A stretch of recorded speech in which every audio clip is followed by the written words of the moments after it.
आप बताइए। दिनेश गिरी परमहंस महात्मा, परमहंस साधु थे।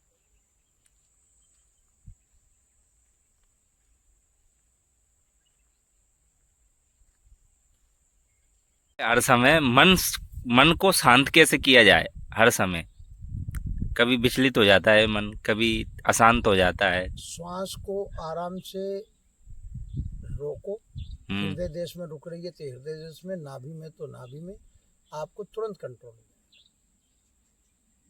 जो वाइब्रेशन को ठीक करने के लिए एक प्राणायाम ही कीजिए। यहाँ ये लाइटें जैसे एक मेन स्विच बटन तुम्हें पता लग जाए तो सारे कूलर पंखा पूरी बिजली ऑफ। ये इसलिए हम लोग मूल से उठाते हैं और हृदय से नाभि से यहाँ बस, तो नहीं तो और चल ही नहीं पाते हम लोग। और आराम से रोक लेते हैं हार्ट के अंदर 10-5 साल लोग रिलैक्स हो। ये जब भी कंट्रोल हो।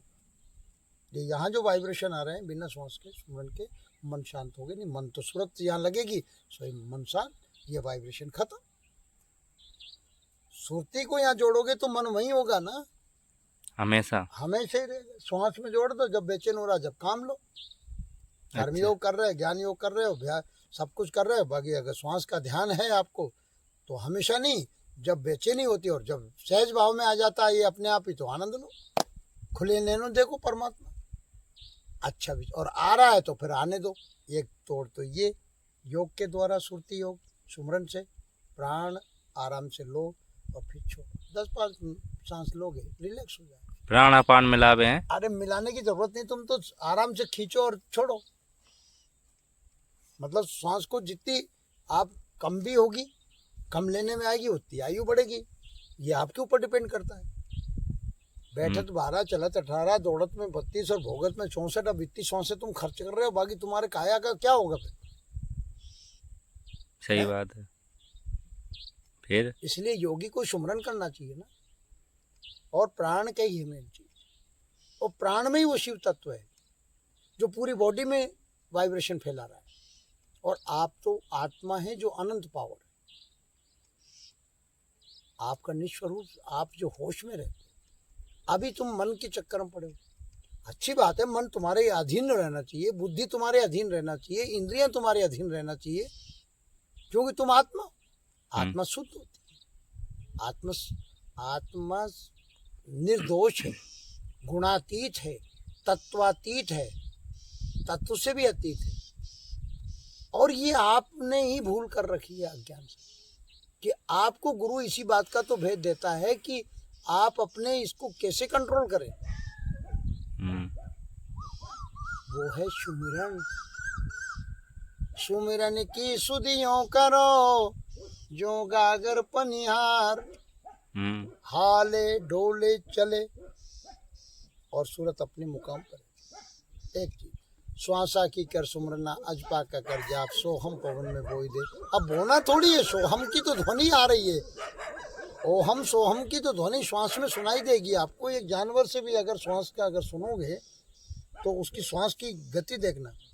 स्वामी जी कहा करते थे, गुरुदेव कहते थे कि जाइए उस भैंस या श्वास क्या ले रही, तो उसको सुनो। तो वो तो खींचा तो सो, और रुका जितना कुंभक रेचक हुआ, फिर जितनी देर कुंभक होता, कुंभक का मतलब जो रुकी, वही एक समय अमूल्य है। जो रिक्त होता है उस समय आप बिल्कुल न्यूट्रल हो जाओ और छोड़ते हो जो रेचक के बाद पूरा बाहर की, तो आपका वाइब्रेशन शांत। फिर एक आवाज आपकी 8 पैर 64 आंखों, खुले आंखों से भी आपको एक चिन्ह में आवाज आ रही है। चिन्ह में एक ध्वनि है, वो आवाज कभी बंद नहीं होती, वो है सार शब्द। और वहां सुरती अपने खुले नैन देखोगे दीदा। पहले अभ्यास करोगे फिर पकड़ में आ जाएगी। वो इससे भी गगन में से भी बाहर है, पूरे ब्रह्मांड में वो आवाज है, बाहर भीतर सब जगह। पर वो आ यहाँ से ऊपर रहेगी।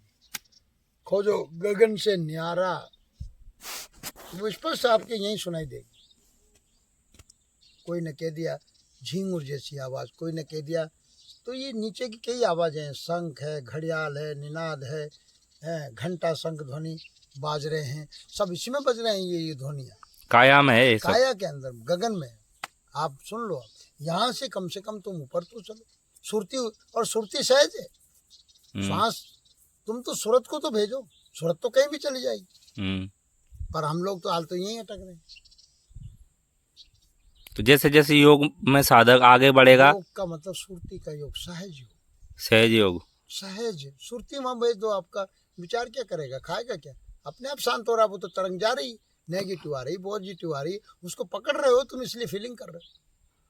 तो एक बार ये मन शांत हो गया तो फिर मन, तुम फिर वही बात, तुम मन नहीं हो यार, तुम देखने वाले हो ना।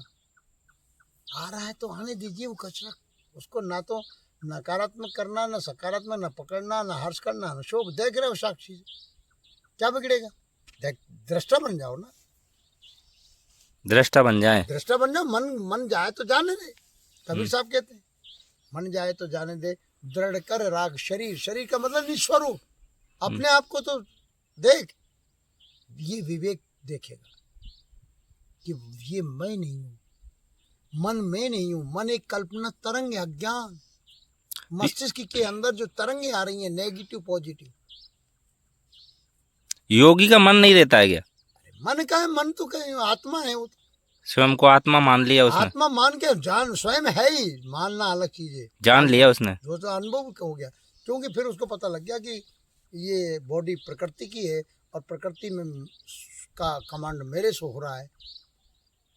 अपने आनंद से बैठो, क्यों बड़ाबड़ करेगा। हृदय से, अंतरात्मा से स्वयं का संकल्प आ जाता है कि अरे यार ये कहाँ बड़ाबड़। समर्पण भाव में जीता है वो, समर्पण तो ऑटोमेटिक हो रहा है। जैसे गीता में बोला है, भाव तो रहते नहीं है, भावुकता, भावना और ज्ञाता, ज्ञान और ज्ञेय, ध्याता, ध्यान और ध्येय, तो ये तो सब प्रकृति में, ये तो मस्तिष्क की उपज है। मन बुद्धि बन जाता है, बुद्धि बड़ाबड़ कर रही है, अब तो मन नहीं माना फिर विवेक से कहो कि अब चलना है, पर विचार आएगा पहले, सहस्त्रार से विचार घुसेगा, ये यहाँ से सहस्त्रार से विचार घुसेगा। पहले तो ये एंटीना है ना, शारदा है, फिर यहाँ से घुसता है विचार, हाँ, फिर वो चित्त पे असर करता है, चित्त में। बाकी इधर से भी घुस रहा है, नेत्रों से भी, नेत्रों से देख लिया, तुम्हारा काम न पट पैदा, वासना का शिकार तो पहले से ही हो, मस्तिष्क की अधीन तो हम पहले से ही। तो ज्ञान दृष्टि से यही समझना कि ये आ है तो आने दे, बाकी तेरे काम का क्या है, अपने आप से चर्चा करो ना, आप में गुरु और आप में चेला।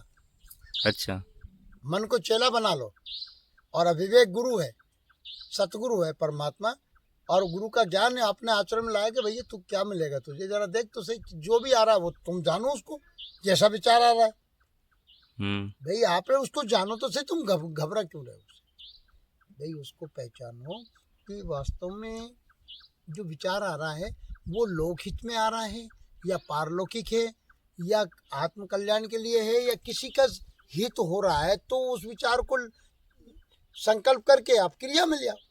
तो फिर ये भी तो एक विचार हुआ, हाँ ये भी विचार है, बाकी ये कल्याणकारक है। अच्छा, ये विचार तो हुआ, बाकी ये पॉजिटिव है ना, ये तो प्रकृति का धर्म है, दया, क्षमाशील, संतोष। अगर अच्छा आपका अच्छा विचार आ रहा है तो उसके लिए तो पुरुषार्थ करो ना, उसके लिए मन नानू करता है तो नहीं, मन से कह दो कि दृढ़ संकल्प करो, सेवा कर, वो तो धर्म है उसका, प्रकृति का धर्म है। प्रकृति अपना काम करे, मन अपना काम करे, बाकी पावर तुमसे मिल रहा है। पावर किससे, और कोई थोड़ी दे रहा है। तो संतों ने ये भी बोला है कि विचार अच्छा हो या बुरा हो, वो तो हथकड़ी है, हथकड़ी है, बाकी नेगेटिव को हटा दो ना, आगे जाके ये भी नहीं रहेगा। आगे जाके तुम जब तक रहोगे प्रकृति में, आगे जा तो दया क्षमाशील तो रहेगा, ये तो समझ के रहेगा ना, पर आप तो साक्षी हो, ये तो विवेक से देखो कि ये मैं नहीं हूँ। नहीं, गुणातीत अवस्था में आ जाएगा फिर, कह रहे गुणातीत अवस्था के, प्रकृति गुण धर्म है उसका, चलेगा, प्रकृति तो काम करेगी ना, जिसको तो सेवा में लगाओ, ये संसार की वस्तु है, संसार में लगाओ, मन बुद्धि इंद्रियां शरीर संसार से मिला, संसार की सेवा करो, तो ये पॉजिटिव हो गए। और इसमें निकम्मे की बात क्या है, ये काहे का बंधन है, तुम्हारा बंधन है ही नहीं, ये तो धर्म कर्तव्य है। अब उसमें तुम आसक्ति, विवेक को जागृत रखो, जागृत रहो, तुम उसमें आसक्त क्यों होते हो, भ्रम, भौतिक वस्तुओं में ही आसक्त हो जाना, जबकि ये परिवर्तन संसार का नियम है। तो यहाँ भजन विवेक कहाँ रहा, फिर ज्ञान कहाँ रहा? जो आत्मज्ञान है वो तो आपको पर्दा आ गया।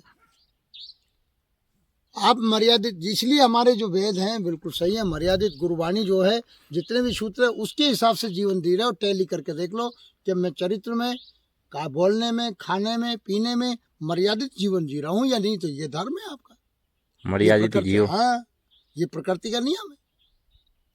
अच्छा बोलो, अच्छा देखो, अच्छे विचार रखो, और सब में परमात्मा मिले, है ही परमात्मा। सिया राम में सब जग जाने। है ही, जान तो लिया बाबा, कहना अलग है, बाकी फिर आचरण में आना चाहिए ना। रहनी में कथनी अलग चीज है, कहने से काम नहीं चलेगा। कथनी करनी और रहनी, हाँ, भिन्न जहाँ धर्म नहीं पाखंडवा। पाखंडवा। कहना तो सब जानते हैं, सूत्र सब जानते हैं। रामायण पूरा आदर्श सिखाती है। रामचरित्र मानस अब श्री जब प्राप्त होगी, जब मोह का दमन हो जाएगा इंद्रियों का, तो इंद्रिय निग्रह तो करो, मतलब इनको अपने कमांड में रखो। और ये कैसे होगी? इंद्रिय का क्या स्मृति, सूरत को हटाओ, चलो स्मृति कह दो, वेदांत स्मृति कहता है। ये स्मृति को मतलब खींच लाओ ना। अब इसमें से जो संकल्प पैदा हो रहा है आज्ञा चक्र से, वो मन बनता है। जो मन मतलब मस्तिष्क के अंदर विचार आया और आपने निश्चय कर लिया, ये जीव भाव में बुद्धि का केंद्र पे आज्ञा चक्र से, वही एक सिक्के के दो पहलू बन जाते हैं। तुम्हारे विचार तुमने पढ़, अब तुम्हें क्या खाना है, क्या देखना है, क्या पीना है। हाँ, तो धीरे धीरे ये सब साधना में बढ़ेगा। अरे साधना धीरे धीरे क्या, वो तो हर पल जागृत रहना पड़ेगा। जब तक साधना तो जीवन भर चलेगी, जब तक प्रकृति है। तो हमेशा ही भजन में ही रहेगा। होश में रहे, भजन में काहे को, मन की तरंग मान लो, हो गया भजन तेरा। ठीक है, जय सिया राम। जय श्री राम। मन की